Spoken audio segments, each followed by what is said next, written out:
Let's make some vintage toddler rompers. Hi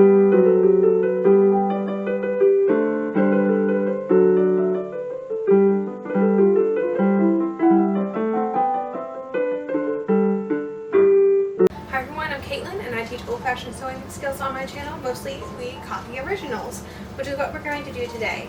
So last month we made the 1930s and 40s toddler rompers that we copied from an original pattern. We're going to be copying this original. So for those of you who have not seen that video, my friend Kimberly gave me a bag of original baby clothes under the condition that I would pattern them out and make the patterns available for people. Which I haven't gotten to the point of making them available yet. I have to write up directions for that, and that takes a long time for me. My favorite part about this whole outfit, aside from the fact that when she felled seams, she didn't actually finish them, she just made a second seam to pretend that she felled them. So it looks like she felled from the outside, but there's still raw edges on the inside, which I think is hilarious. This ruffle here is just left raw. This is a raw edge that someone just ripped, and I appreciate that. We're only going to make up 3 of them, so we're not going to make the 12-month size today. But I am going to go ahead and draft this out, get my pattern pieces, and we'll come back for the sewing portion. Alright, I don't usually show my whole copying originals draping process. It's not an official process I learned, it's just something that I figured out works. And so I am not saying this is the official way, but I wanted to go ahead and show what I do. So I just have the back of this to do now. And so what I'll start with, make sure it's nice and flat, and then I just sort of trace exactly where those lines are. Usually I use a pencil. I couldn't find any of my pencils, so we're using a pen and just being very careful today. And then here, so exactly where the lines are, and that is essentially what I like to do is actually cut it in half and make it super simple. But this is back. But before I do anything, I'm going to cut seam allowances, which I should probably actually mark. This isn't the actual pattern. This is just the first draft of it. And so that's basically how I trace originals. It's not perfect. It works really well in these really flat garments that don't have a lot of shaping like darts. That becomes a whole nother issue, but with these flat garments like children's clothes, this works really well. And so yes, I'm not going to show you all the grading because that's going to have to be its own video sometime, because that is a long drawn out process. But I'm going to go ahead and finish this up so we can get to cutting. Alright, we're going to cut this out. So I did have just enough of this yellow. I had to piece it just slightly, but it's okay. If you've been on the channel that long, you know I love piecing things.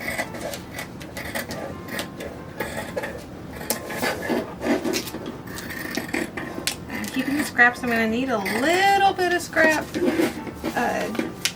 for like a facing, just on the opening on one side, or on both sides, but on one side of both sides, if that makes sense, of the pants. And a little bit more facing, and a little bit more facing just right here at the very bottom. That shouldn't be too bad. If I do end up running out, which I think I have enough here, I do have some solid yellow fabric I can pull that I just purchased for a project, but I can spare a little bit. And cut this right across, and we'll use like this area for scrap.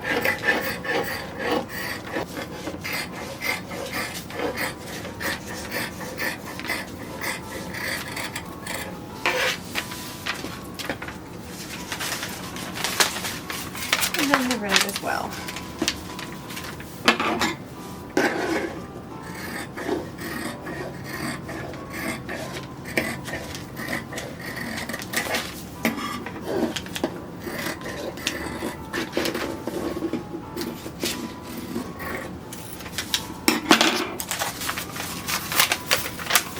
Alright, the pants part is cut.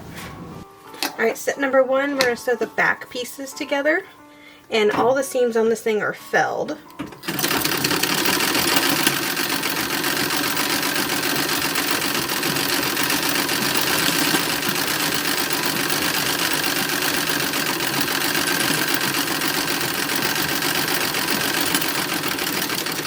But real quick before I get the backs and fronts confused, because that's something I would do, because they're shaped basically the same, the backs have a facing just right here on the tops. So we're going to go ahead and sew that on.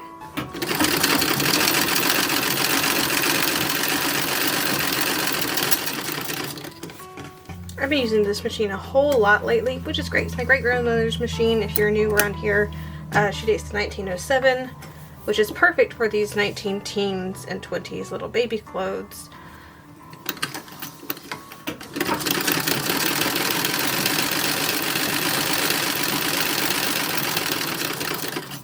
And once I get this done, I'll prep everything to be felled. Actually, I'll probably sew the fronts and backs together now that I can distinguish them. And then we'll come back for felling.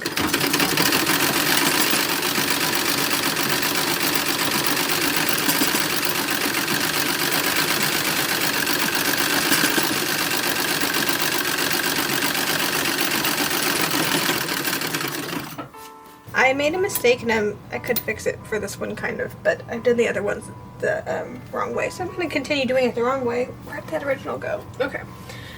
So I did the 1940s rompers like a week and a half ago, and my brain is still on how those were made, and so I've made the mistake of not fully looking at these, because in my brain I'm like, oh yeah, this is how you do next. When this pair does things differently than, of course, the later pair. So that was a mistake on my part. But what I should have done first, before doing the binding, before doing any of the sewing, was go ahead and put this facing in. Because you can see it was definitely applied first. And so that's a mistake I made. And we're rolling with it.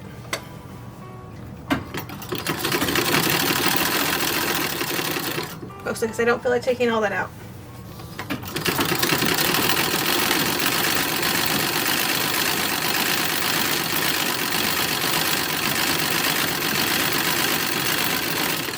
And then we'll go ahead and put this top thing, this facing on, even though that should have been done very first thing.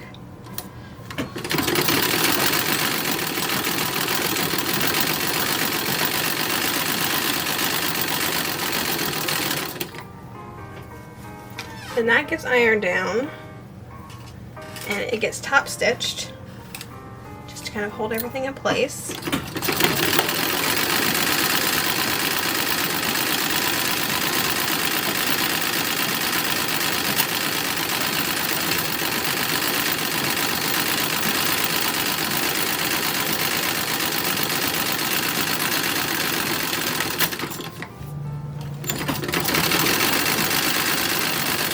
Get further tacked down when we do buttonholes, which is basically almost the next step. So the bottom part, there is a facing, which is the same thing that we saw in the 1940s romper as well. Just kind of got a little scrap bit of fabric just put right across the crotch.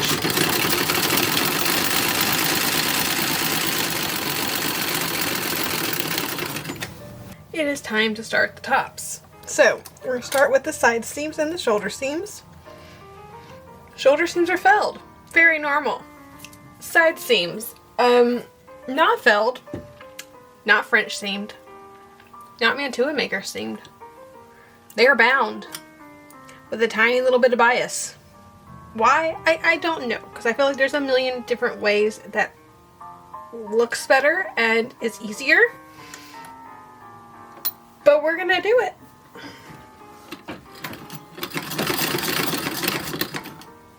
Personally hate bound seams because sometimes you can see it from the front, but you can't see it from the back, and sometimes you don't always catch the back thing.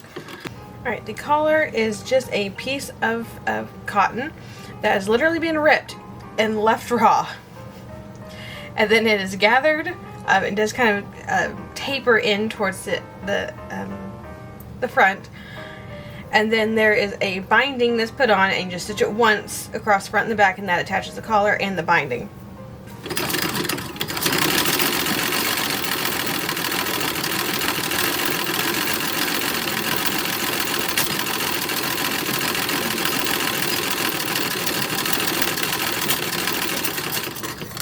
Alright, after re-looking at the original, it's always so much fun. So as a refresher, this is the first time I've actually picked this original apart, and of course it's not actually picked apart, but actually really studied the original. It's one of the reasons I do these projects. It's not because I'm trying to teach people how to do it. It's not because I know what I'm doing. This is a video documentary of me figuring out how this original was put together. So sometimes I get things wrong the first time, and I go back and go, oh, that's how that's done. In case in point with the sleeves. So I did notice that the side seams were bound, which I thought was weird. We talked about that. Turns out the sleeves are put in beforehand, and then you bind all the way up the sleeve. So I took out the little binding piece. We'll do that again. I'm putting in the sleeve now, which is just folded in, and then you have 2 rows of stitching, and then the cuff is put on. And the cuff is interesting. I'm having to do this a little bit differently than the original. So the original just sandwiched the 3 raw edges, because it's a 2-piece cuff, and then the seamstress, I'm binding the raw edge of the sleeve with the cuff, which is what the 1940s original romper did. This lady used a serger, and my serger doesn't work, so I'm going to use the other technique that I know is at least somewhat period correct. And then we're also, even though this is a finished edge, she bound this edge with bias like we did at the top, and then did embroidery over that. So I will also be doing that in a minute, but right now I'm just going to stitch this right on.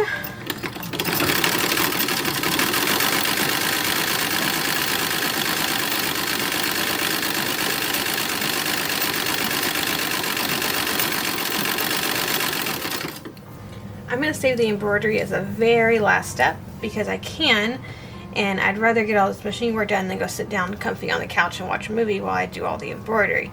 So I'm going to go ahead and encase this with the bias.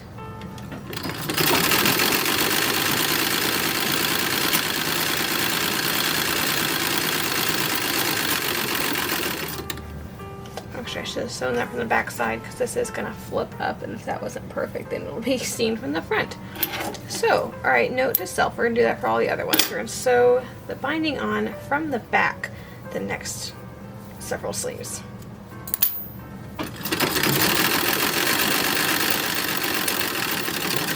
Now, I've already shown the process of binding edges, so I'm going to go ahead and do that off camera, and then we'll come back together because I do have to face the hem of the entire thing. And then I think it's just buttonholes and embroidery, but I'm probably forgetting a step here. Alright, we are working on the embroidery now.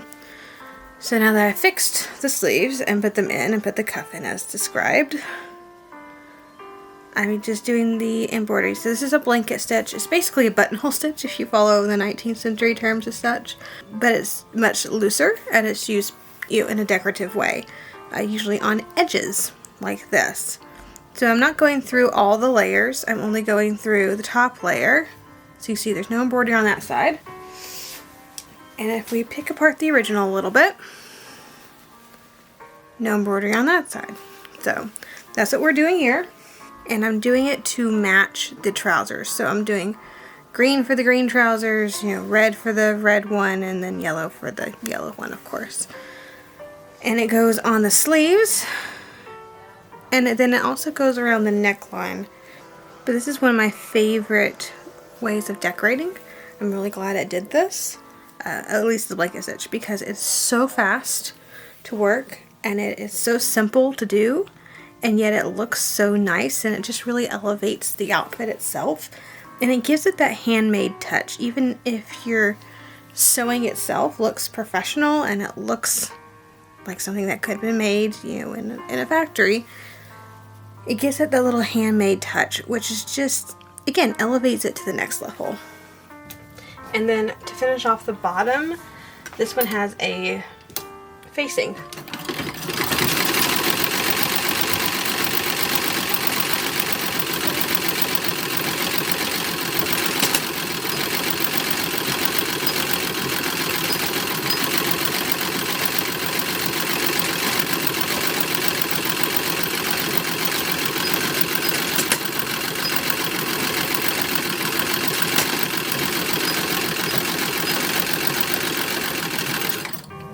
facing gets turned under.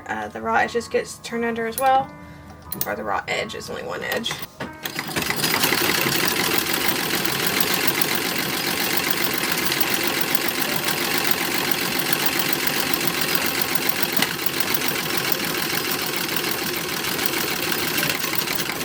Alright, so buttons and buttonholes, and I think we're done. Alright, we are on the very last step. Buttons and buttonholes, which buttonholes are already done. So buttons. I chose to do buttonholes by machine because that's what the original did. We're just using mother of pearl buttons. Got them from Amazon actually. Apparently Amazon has mother of pearl buttons. The originals were shell buttons. I just need them in a slightly bigger size because I have a bunch of original shell buttons. Again, I just need them in a larger size than what I have because I have I have this, and I have two more, so I gotta find some projects that need some small shell buttons. And I did the buttons at the sides, bottom sides here, but there's gonna be a button here, button on the other side of the front, and then two buttons in the back, just right along this facing edge. And there we are. So I think they turned out super cute. I really do love the tops the way they are. They're not straight, they have a little kimono effect. I am a little sad I couldn't find the green that actually matched the dress. I have no idea where that fabric went to. And it's still bothering me. I feel like it has to be here somewhere, but I've gone through everything. Or I feel like I've gone through everything. I think they turned out super cute. The top on this one, the original, was a little bit more opaque of a fabric than I have, or than I used. I just don't know where. I don't have any very opaque white cotton right now. It's on order, but I need to get this done. And I feel accomplished when I get things done, so I didn't want to wait. And I think the lighter fabrics always look super cute because they look more delicate and they have that heirloom quality to them, if that makes sense. And so I think it makes the project look a little bit more, I don't want to say professional, but it just makes it look nicer and finer as opposed to the opaque cotton. Especially because a lot of our opaque cottons aren't quite as, the thread count isn't quite there as opposed to modern opaque cottons. So while this fabric is very much finer and thinner than the original, the thread count's about on par with the original. Whereas if I had gotten an opaque cotton, likely the thread count would not have been there and it would have looked coarser. So really my options were to do it now with a semi-sheer fabric that was at least fine and decent quality, or wait for my other fabric to come in and do it in a coarser, not as nice fabric. And I think I decided, and obviously I decided to go with the former option there. And little ones will be wearing, you know, an undershirt underneath anyway, so they will be covered, and it'll give them a little bit more modesty in that regard. But overall, I am pleased with the effect and how it turned out. It did take me a couple of tries with some of those steps and getting them in the right order. But again, that's what this whole thing is about. It's not me showing you how to do things, it's me figuring out how things are done. Especially for this 20th century stuff. Like 19th century stuff, yeah, I do know a lot of how that is put together. I do understand a lot of that. But the 20th century stuff, this is really me figuring things out as I go. But other than that, I think that's about it for this video. If you've enjoyed it, please like and subscribe to the channel. Click that little bell notification if you're notified anytime I upload a new video. And as always, have a fantastic week, and I'll see you back here in the next video.